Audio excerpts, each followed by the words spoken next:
વિદ્યાર્થી મિત્રો, આજે આપણે છે અસાધારણ વર્તન માટેના કારણો બરાબર એમાં બીજા લેક્ચરમાં જોવાનું છે કે આગળ આપણે છે જૈવિક કારણો અને મનોસામાજિક કારણો જોઈ ગયા. આજે છે સામાજિક સાંસ્કૃતિક કારણો. આપણો જે સમાજ છે, આપણી જે સંસ્કૃતિ છે એ અસાધારણ વર્તન માટે કેવી રીતે જવાબદાર છે બરાબર.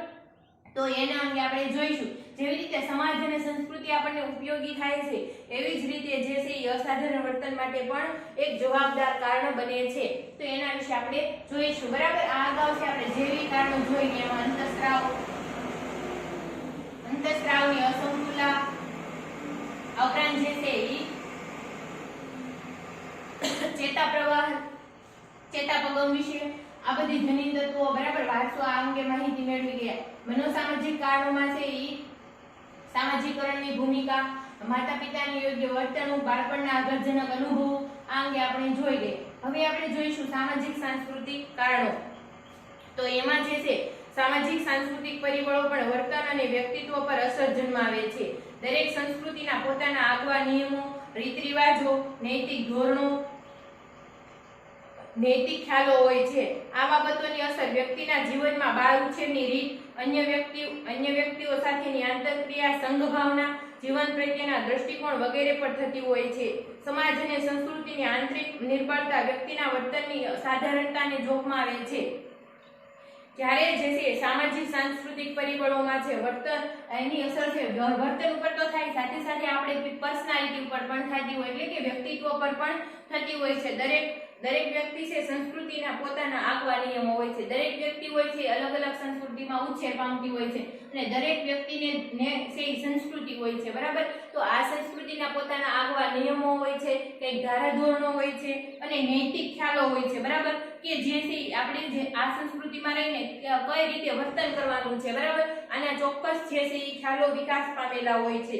આ બાબતોની અસર વ્યક્તિના જીવનમાં બાળ ઉછેરની રીત બરાબર, કે બાળકોને ઉછેર કેવી રીતે કરવો, આ બાળ ઉછેરની રીત, અન્ય વ્યક્તિઓ સાથેની આંતરક્રિયા, કે બાળકો છે એની ઉછેરની રીત, આ ઉપરાંત જે છે વ્યક્તિ વચ્ચેની આંતરક્રિયા, વ્યક્તિએ જૂથ વચ્ચે કેવી રીતે આંતરક્રિયા કરવાની છે, પછી જૂથ વચ્ચેની આંતરક્રિયા, આ બધું જે છે સંસ્કૃતિના નિયમો અને નૈતિક ખ્યાલોને આધારે નક્કી થતું હોય છે.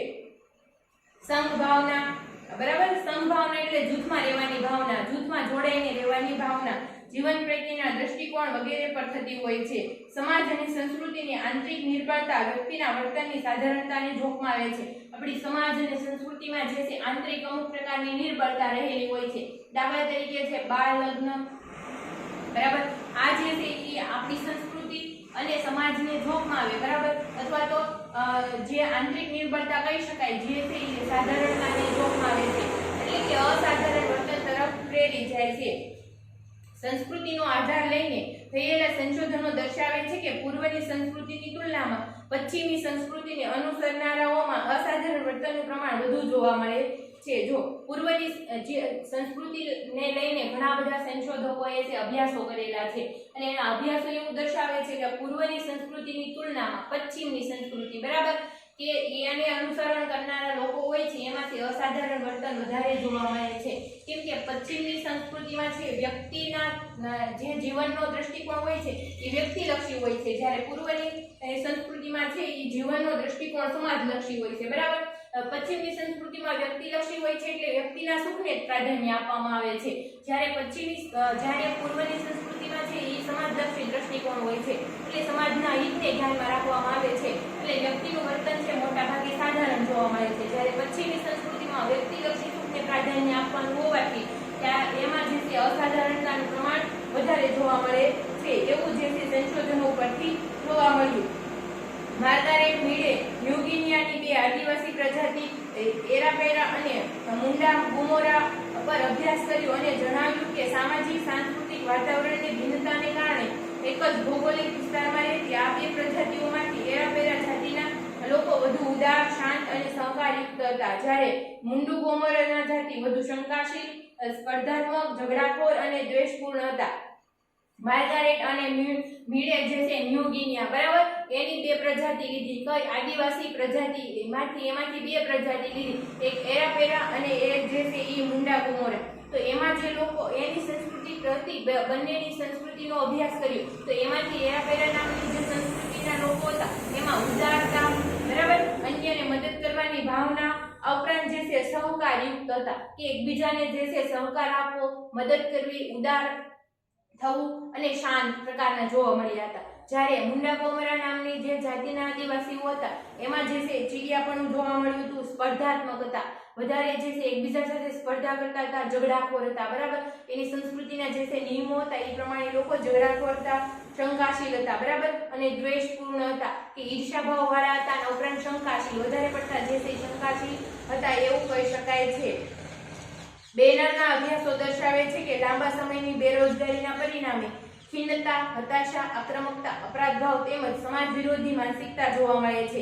બેનર નામના મનોવૈજ્ઞાનિક છે તેણે પણ અભ્યાસો કર્યા અને જોયું કે અભ્યાસો દર્શાવે કે લાંબા સમયની બેરોજગારી જો કોઈ પણ વ્યક્તિને હાલની પરિસ્થિતિ ધ્યાનમાં રાખવામાં આવે તો લગભગ જે છે આનો ભોગ બધા દરેક વ્યક્તિ આનો સામનો કરે જ છે. બરાબર, બેરોજગારીને પરિણામે શું થાય? ખિન્નતા આવે. બરાબર, કે કોઈ પણ કાર્યમાં રસ ન લાગવો, ઉપરાંત જે છે હતાશ થાય, વ્યક્તિ જે છે નિરાશ થઈ જાય કે એને જે છે આશાવાદી જીવનનો ખ્યાલ જે છે એ જોખમાય, હતાશા, આક્રમકતા. બરાબર, અને આ બધાને કારણે છે એક પ્રકારનો ગુસ્સો ઉત્પન્ન થાય, એના કારણે વ્યક્તિ છે સતત આક્રમક વર્તન કરે, ચીડિયો સ્વભાવ થઈ જાય, આવું જોવા મળે છે. આ ઉપરાંત છે અપરાધ ભાવ, પોતે જે છે કંઈક ખોટું કર્યું હોય એવો અપરાધ ભાવ. આ ઉપરાંત જે છે એ સમાજ વિરોધી માનસિકતા જોવા મળે છે કે આ બધું જે થયું એ સમાજના કારણે થયું અને સમાજ વિરોધી વર્તન પણ જોવા મળે છે. માનસિકતા તો જોવા મળે છે પણ ઘણા જે સમાજને હેરાન કરનારા વર્તનો, સમાજને નુકસાન કરનારા વર્તનો પણ જોવા મળે છે. તો એમાં જે છે એ સ્વપીડન અને પરપીડન ઉપર આધાર રાખે છે. એમાં દ્રવ્ય સંબંધી અધીનતા, બળાત્કાર જેવા કેસો જે છે અસ્તિત્વમાં આવતા હોય છે. આમ સામાજિક સાંસ્કૃતિક પરિબળો વર્તનની સાધારણતાની અસરકારકતા બને છે, અસરકર્તા બને છે. આમ જે સામાજિક સાંસ્કૃતિક કારણો છે એ વર્તનની સાધારણતાને જોખમાવે છે એવું કહી શકાય. આપણે જે છે અસાધારણ વર્તનના કારણો અંગે જોયું, એમાં જૈવિક કારણો, મનોસામાજિક કારણો અને સામાજિક સાંસ્કૃતિક કારણોનો સમાવેશ કરવામાં આવે છે. હવે આપણે જે છે આ હતું આપણો અસાધારણ વર્તન અંગે સમજૂતી હતી. બરાબર, એ જોઈ તો હવે આપણે છે હવે મનોવિકૃતિ વિશે માહિતી મેળવીશું. કારણો જોયા, એના જે છે એ ઉદ્ભવ થવા માટેના પ્રતિમાનો જોયા. બરાબર, અને કારણો, લક્ષણો આ બધું જોયું. તો હવે જે છે આ મનોવિકૃતિ કેવી હોય, કઈ કઈ મનોવિકૃતિ હોય એના વિશે માહિતી મેળવીશું. મુખ્ય મનોવિકૃતિઓ.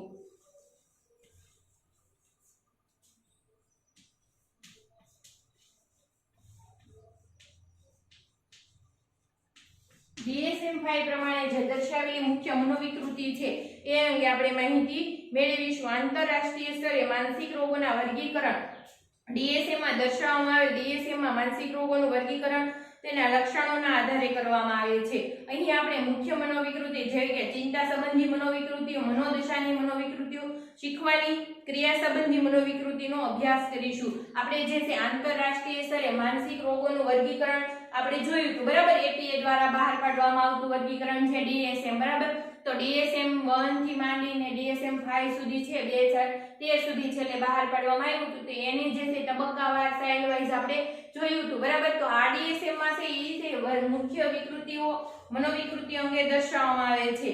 તો આ DSM માં જે છે દર્શાવવામાં આવેલી વિકૃતિઓમાં મુખ્ય વિકૃતિઓ તરીકે આપણે છે ચિંતા સંબંધી વિકૃતિઓ જોવાની છે. ચિંતા સાથે સંકળાયેલી હોય તો કઈ કઈ વિકૃતિ ઉત્પન્ન થઈ શકે એવી વિકૃતિ અંગે જોવાનું છે. ઉપરાંત મનોદશાની, બરાબર, મૂડ ડિસઓર્ડર એટલે કે આપણા મૂડ સાથે સંકળાયેલી વિકૃતિ અંગે જોવાનું છે. આ ઉપરાંત જે છે એ શીખવાની ક્રિયા સંબંધી વિકૃતિ કે શિક્ષણને લગતી વિકૃતિ કહી શકાય. બરાબર, ડિસ્લેક્સિયા જે છે એમાં એક સારું એવું ઉદાહરણ છે તારે જમીન પરનું. આ અંગે પણ આપણે જે છે ડીપમાં માહિતી મેળવવાની છે. તો આપણે શરૂ કરીશું હવે મુખ્ય મનોવિકૃતિઓ. બરાબર, કે આપણી જે છે ઘણી વખત આપણા આસપાસના વાતાવરણમાં આવા લોકો રહેતા હોય છે પરંતુ આપણે આવી વિકૃતિના લક્ષણથી અજાણ હોય. બરાબર, માનસિક સ્વાસ્થ્ય અંગે આપણો જે છે ખ્યાલ એટલો બધો છે વિકસિત ન હોવાને કારણે આપણે આવા લોકોને છે સારવાર સુધી પહોંચાડી શકતા નથી. પરંતુ આ વિકૃતિ અંગે આપણે જે છે માહિતી લેવાથી એક ફાયદો સાયકોલોજીના સ્ટુડન્ટ તરીકે એવો થાય છે કે જો આપણી આજુબાજુ આપણા પર્યાવરણમાં આવા કોઈ પણ વ્યક્તિ હોય છે. બરાબર, તો એ જે છે કેવી રીતે આ મનોવિકૃતિઓનો ભોગ બનેલા છે અથવા તો એ મનોવિકૃતિ કયા સ્ટેજમાં, કયા એપિસોડમાં ચાલે છે એ અંગે આપણે માહિતી મેળવી શકીએ, ઓળખી શકીએ અને એને જે છે માનસિક સારવાર અર્થે આપણે પહોંચાડી શકીએ. બરાબર, સમાજ સેવામાં એટલો ફાળો આપી શકીએ એ માટે જે છે આપણે અથવા તો આપણા જે છે કોર્સમાં અભ્યાસ માટે પણ આ મનોવિકૃતિનો અભ્યાસ કરવો જરૂરી છે એવું કહી શકાય. તો પહેલા આપણે જોઈએ ચિંતા સંબંધી મનોવિકૃતિઓ. બરાબર, એમાં જુદી જુદી મનોવિકૃતિઓનો સમાવેશ કરવામાં આવેલો છે. પ્રસંગોપાત ચિંતાનો અનુભવ એ આપણા જીવનની સામાન્ય ઘટના છે. પ્રસંગોપાત, બરાબર, કે જ્યારે કંઈ પણ એવા પ્રસંગ ઉત્પન્ન થાય ત્યારે ચિંતા થાય તો એ આપણી જે છે જીવનની ઘટનાનો સામાન્ય ભાગ છે. દાખલા તરીકે પરીક્ષાના સમયે ચિંતા થવી એ એક સામાન્ય બાબત છે કે પરીક્ષા હોય એટલા સમયે આપણને ચિંતા થવી જોઈએ. ચિંતા ન થાય તો એ એક ચિંતાનો વિષય છે. બરાબર, ઘરમાં લગ્ન પ્રસંગ હોય અને વડીલોને ચિંતા થાય એ એક સામાન્ય બાબત છે. બરાબર, જ્યારે જે છે એ કોઈ પણ કુદરતી આપત્તિ આવી પડી હોય ત્યારે ચિંતા ઉત્પન્ન થાય એક સામાન્ય બાબત છે. એવી કોઈ પણ ઘટનાઓ, પડકારજનક ઘટનાઓ, આપણી પાછળ કૂતરું પડ્યું હોય પછી આપણે દોડતા હોય ત્યારે જે ભય અને ચિંતા ઉત્પન્ન થાય એક સામાન્ય બાબત છે. બરાબર, પરંતુ આ પ્રસંગોપાત ઉત્પન્ન થતી ચિંતા છે પછી આપણે ઈને રીતે ચિંતામાં રહેતા નથી. જે રીતે એ એપિસોડ પૂરો થાય છે, પીરિયડ પૂરો થાય છે એટલે આપણે ચિંતાથી મુક્ત હળવાશપૂર્ણ જીવનનો અનુભવ કરી શકીએ છીએ. લગ્ન કાર્યક્રમ પૂર્ણ થાય એટલે વડીલે જે છે એક પ્રકારની શાંતિનો અનુભવ થાય છે. પરીક્ષા પૂર્ણ થાય એટલે આપણને પણ જે છે એન્જોય કરવાની આશા ઉત્પન્ન થાય છે. બરાબર, કેમ કે ચિંતાનો એપિસોડ આપણા જીવનમાંથી પૂર્ણ થઈ ગયો. આ એક પ્રસંગોપાત ઉત્પન્ન થતી ચિંતા છે અને સામાન્ય ઘટના છે. જ્યારે આપણે આપણા કોઈ કાર્યને પૂર્ણ કરવામાં મુશ્કેલી અનુભવતા હોઈએ, પરીક્ષાનો સમય નજીક હોય, જીવનમાં અગત્યના નિર્ણયો લેવાના હોય વગેરે પરિસ્થિતિમાં ચિંતાનો અનુભવ આપણને સામાન્ય રીતે થતો હોય છે. આ પરથી એમ કહી શકાય કે ચિંતા એક સામાન્ય માનસિક અનુભવ છે.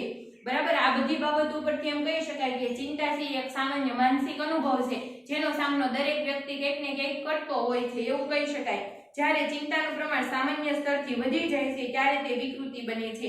પરંતુ જો આ સામાન્ય ચિંતા છે એ ક્યારેક એના અમુક લેવલથી વધી જાય ત્યારે જે છે એ વિકૃતિ તરીકે ઉત્પન્ન થાય છે. બરાબર, આપણે છે સ્પ્રિંગને જેમ દબાવીએ એમ વધારે ઉછળે એટલે જેમ વધારે પડતી ચિંતા કરવી એમ જે છે એનું સ્તર એક દિવસ વધી જાય અને વિકૃતિમાં પરિણમે છે.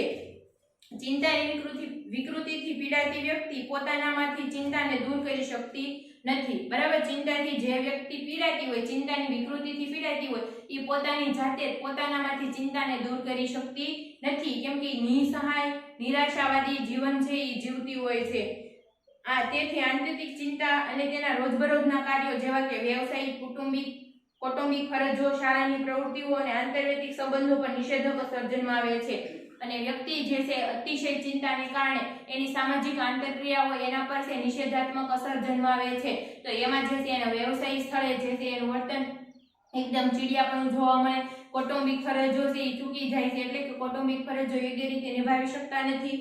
ઉપરાંત જે છે એ કોઈ પણ ફરજો, શાળાની પ્રવૃત્તિઓ હોય, બરાબર, તો શાળા સાથે સંકળાયેલા હોય તો એમાં જે છે એ ભાગ લઈ શકતા નથી અથવા તો એમાં જે છે યોગ્ય કાર્યકર્તૃત્વ દર્શાવી શકતા નથી. આંતરવૈયક્તિક સંબંધો, બરાબર, કે એના જે છે એ આંતરવૈયક્તિક સંબંધો હોય જે ઘનિષ્ઠ રીતે સંકળાયેલા સંબંધો હોય એના પર પણ નિષેધક અસર, દાખલા તરીકે મિત્રતા તૂટી જવી, બરાબર, પછી જે છે લગ્ન જીવનમાં ભંગાણ ઉત્પન્ન થવું, આવી પરિસ્થિતિ પણ ક્રિએટ થાય છે ચિંતા સંબંધી વિકૃતિથી સંકળાયેલા લોકોમાં.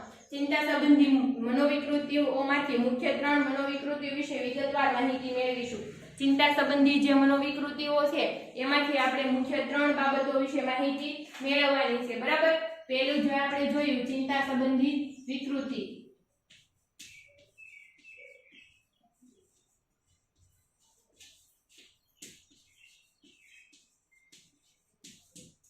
એમાં છે 3 ચિંતા અંગે આપણે જોવાનું છે. ચિંતાની 3 મનોવિકૃતિ: સામાન્યકૃત વિકૃત ચિંતા,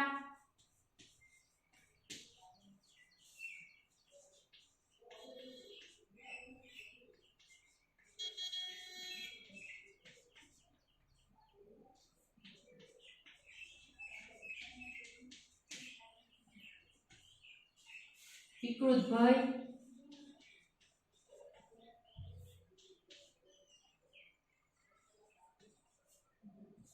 પછી નેક્સ્ટ છે અનિવાર્ય વિચાર દબાણ.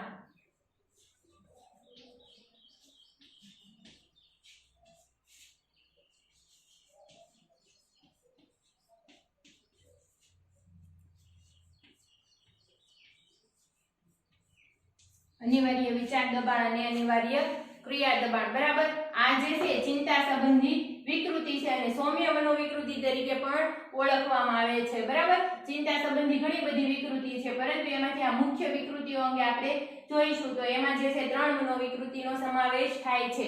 સામાન્યકૃત વિકૃત ચિંતા, વિકૃત ભય અને અનિવાર્ય ક્રિયા દબાણ અને અનિવાર્ય વિચાર દબાણની મનોવિકૃતિ વિશે આપણે જોઈશું. તો સૌથી પહેલા છે સામાન્યકૃત વિકૃત ચિંતા વિશે આપણે જોઈએ. તો સામાન્યકૃત વિકૃત ચિંતા કોને કહેવામાં આવે છે? તો સામાન્યકૃત વિકૃત ચિંતાને GAD તરીકે પણ ઓળખવામાં આવે છે. GAD. સામાન્યકૃત વિકૃત ચિંતાને કયા નામે ઓળખવામાં આવે છે? GAD તરીકે પણ ઓળખવામાં આવે છે. General anxiety disorder. બરાબર? જનરલ એન્ઝાયટી ડિસઓર્ડર GAD તરીકે પણ ઓળખવામાં આવે છે. આને મુક્ત રીતે તરતી ચિંતા તરીકે પણ ઓળખવામાં આવે છે. અને આ મોસ્ટ આઈએમપી છે. મુક્ત રીતે તરતી ચિંતા.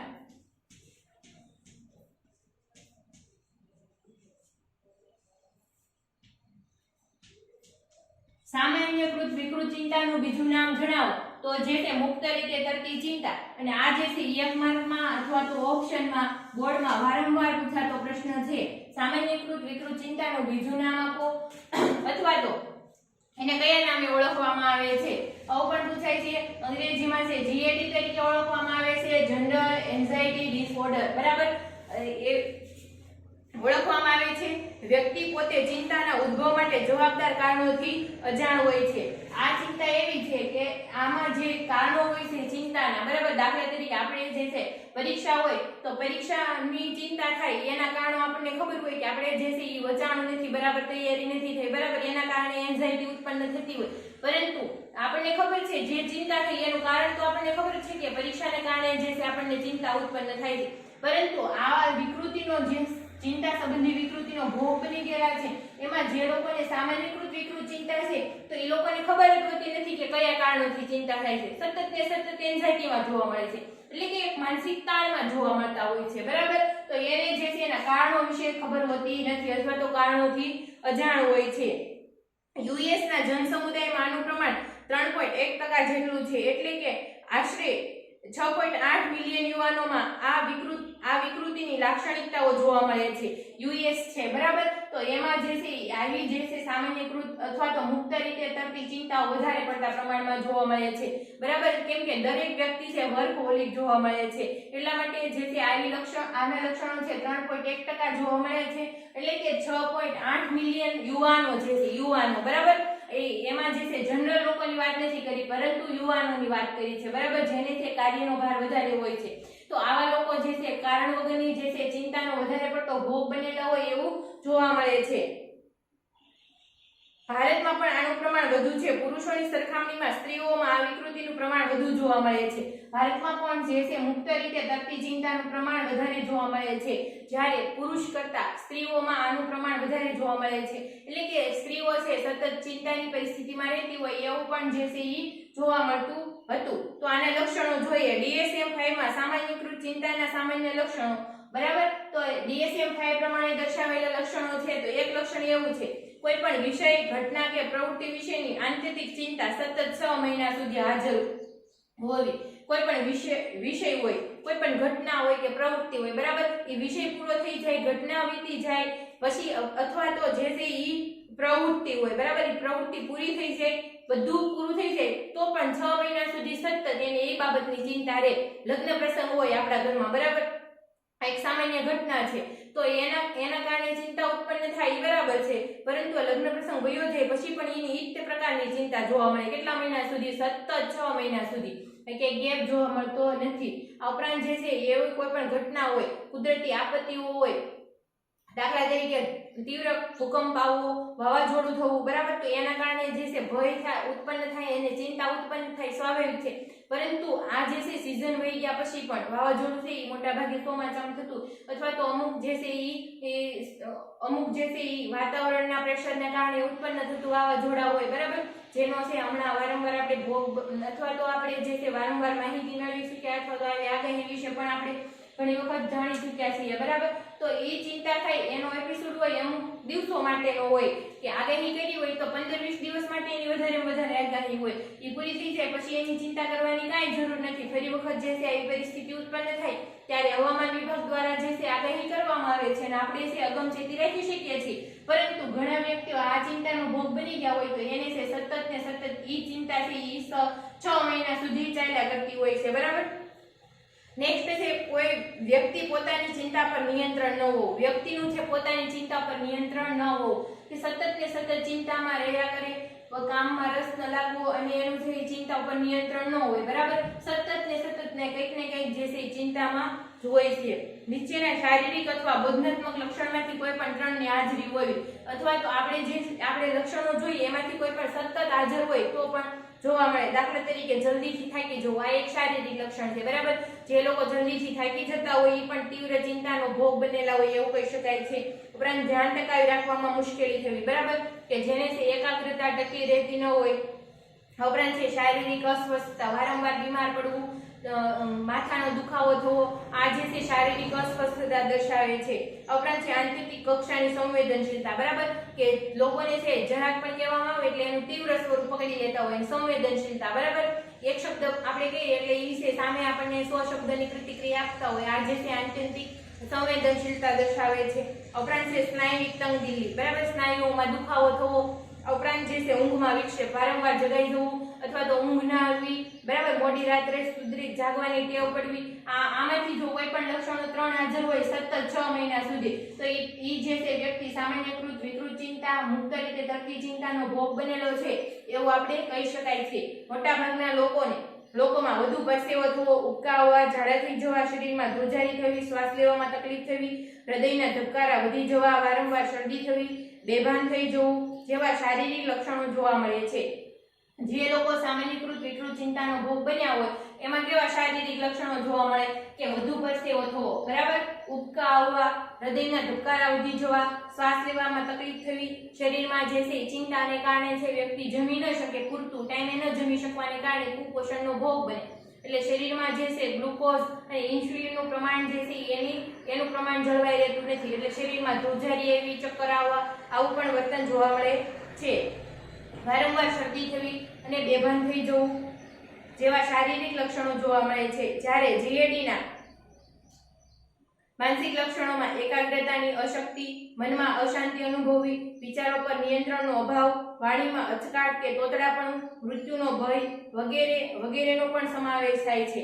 શારીરિક લક્ષણો જોયા, આ ઉપરાંત છે માનસિક લક્ષણોમાં છે એકાગ્રતા ટકાવી રાખવામાં મુશ્કેલી, એક જગ્યાએ છે એ બેસી જ ન શકે, ધ્યાન જ ન ટકાવી શકે, બરાબર, અતિશય ચંચળતા પણ આવી જાય. ઉપરાંત જે છે એ મનમાં અશાંતિ અનુભવવી કે કોઈ પણ એન્જોય કરવાનો ટાઈમ હોય તો પણ એ વ્યક્તિ છે એ ખુલીને હસી પણ ન શકતા હોય અથવા તો એન્જોય ન કરી શકતા હોય.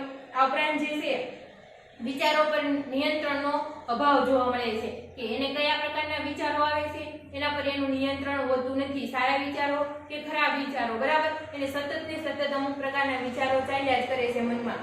વાણીમાં અચકાટ, બરાબર, કે કંઈ પણ બોલતા અટકી જવું અથવા તોતડાપણું, કે બોલતા જે છે તોતડાપણું અનુભવે.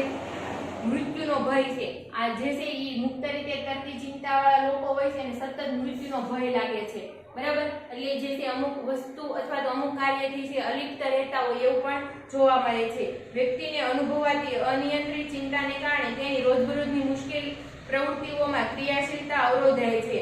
તેમજ વ્યક્તિ પોતાની જવાબદારીઓ યોગ્ય રીતે નિભાવી શકતો નથી. વ્યક્તિને અનુભવાતી અનિયંત્રિત ચિંતા હોય એના પણ કાબુમાં રહેતી નથી, બરાબર. આ ચિંતાની વિકૃતિનો જ્યારે ભોગ બને છે ત્યારે એના કારણે શું થાય, એની રોજબરોજની જે પ્રવૃત્તિ હોય, એની ક્રિયાશીલતા હોય, એની જે કાર્ય કરવાની ક્ષમતા હોય એ અવરોધે. એટલે કે ડેઈલી જેટલું કામ કરી શકતો હોય એટલું છે આ વિકૃતિનો ભોગ બન્યા પછી કરી શકતો નથી, કેમ કે જલ્દીથી થાકી જાય છે, શ્વાસ લેવામાં તકલીફ થાય છે, આ વારંવાર શારીરિક અસ્વસ્થતાનો અનુભવ કરે છે, એના કારણે છે એની ક્રિયાશીલતા ઘટે છે અને એ અવરોધાય છે. તેમજ વ્યક્તિ પોતાની જવાબદારી યોગ્ય રીતે નિભાવી શકતો નથી. એની જે કૌટુંબિક ફરજો હોય, કાર્યસ્થળની ફરજો હોય યોગ્ય રીતે નિભાવી શકતો નથી, જેના પરિણામે વ્યક્તિ પોતાના પારિવારિક અને વ્યવસાયિક સંબંધોને જાળવી રાખવા તેમજ કાર્યોને સમય મર્યાદામાં પૂર્ણ કરવામાં મુશ્કેલી અનુભવે છે. એટલે વ્યક્તિ છે પોતાના પારિવારિક અને વ્યાવસાયિક જે સંબંધો હોય એને જાળવી રાખવામાં મુશ્કેલી અનુભવે છે, અથવા તો આવા સંબંધો છે એ નહિવત કરી નાખે છે. બરાબર કે ઈ જે છે આવા સંબંધોમાં કંઈક ને કંઈક ઉણપ અનુભવતો હોય છે. આ ઉપરાંત જે છે કાર્યોને અમુક સમય મર્યાદામાં પૂરું કરવાનું હોય તો એ ટાર્ગેટ સુધી પહોંચી શકતા નથી અને જે છે આ પૂર્ણ કરવામાં મુશ્કેલી અનુભવે છે એવું કહી શકાય છે. આ તે વિકૃત ચિંતા સામાન્યકૃત ચિંતા તરીકે પણ ઓળખવામાં આવે છે. મુક્ત રીતે તરતી ચિંતા તરીકે પણ ઓળખવામાં આવે છે. જીએડી જનરલ એન્ઝાઇટી ડિસઓર્ડર તરીકે પણ એને ઓળખવામાં આવે છે. અને આ 2 માર્કમાં અને 1 માર્કમાં જે છે આ એનું નામ મોસ્ટ આઈએમપી કહી શકાય છે. હવે આપણે જે છે વિકૃત ભય અંગે માહિતી મેળવીશું. વિકૃત ભય શું છે? સામાન્ય રીતે જે છે ડર આપણા જીવન સાથે સંકળાયેલો હોય છે. બરાબર, દરેક વ્યક્તિને કંઈક ને કંઈક જે છે જીવનમાં ડર હોય જ છે, પરંતુ વિકૃત ભય આ ડર છે એ એક પ્રકારનું વિકૃતિ સાથે સંકળાયેલો છે. જ્યાં ડરવા જેવી બાબતો ન હોય ન્યાય તે વ્યક્તિ ડરતા હોય અને વિકૃત ભય તરીકે ઓળખવામાં આવે છે, જેની માહિતી છે આપણે આવતા લેક્ચરમાં જોઈશું. પરંતુ આ ચિંતા અંગે જે છે ખાસ આઈએમપી કહી શકાય તો મુક્ત રીતે તરતી ચિંતા, અને આ ચિંતાનું જે છે એ નામ જીએડી બરાબર જનરલ એન્ઝાઇટી ડિસઓર્ડર એ જે છે પરીક્ષાલક્ષી પણ કહી શકાય છે. આ તે મુખ્ય મનોવિકૃતિમાં ચિંતા સંબંધિત મનોવિકૃતિ બરાબર, એમાં આપણે સામાન્યકૃત વિકૃત ચિંતા જોઈ. હવે આપણે છે વિકૃત ભય વિશે આવતા પીરિયડમાં જોઈશું. આભાર.